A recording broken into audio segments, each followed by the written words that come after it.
we had shoemakers, a drugstore, a bank, Murphy's School, Gary's Hardware. You could leave your doors open. People were so good. Everybody looked after everybody.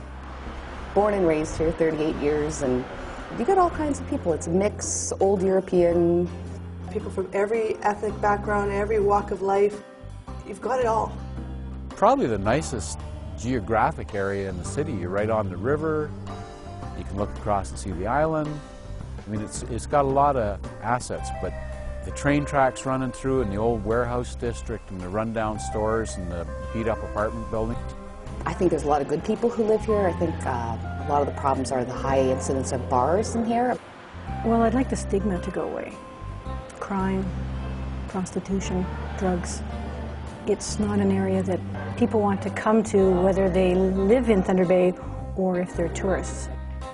You know, the street people, that's where the real stories are.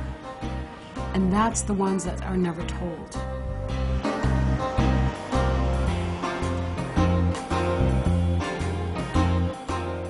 When we first opened, we had a sign out, nobody came in. Well, this didn't work out the first few times. People saw me and they just kind of ran across the street. But eventually I was able to cajole some people to come in. But once they came in, they felt comfortable. They knew that we cared for them. There was no hidden agenda. We're trying to engage volunteers to visit with the people that are off the streets. People on the street who were one person that started to get healthier is really helping another person. You know, it's starting to form into a real community.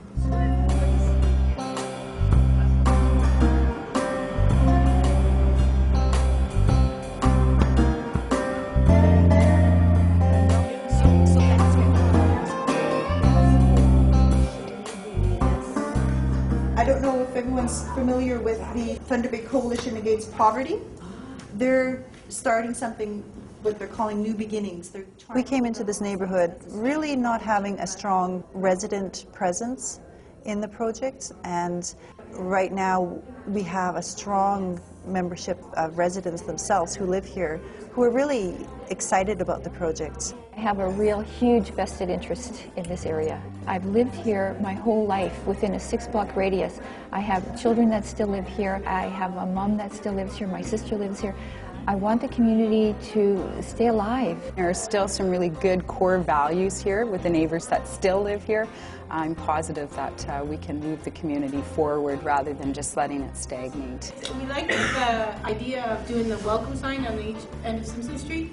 A lot of grassroots community groups in this neighborhood are really coming on board.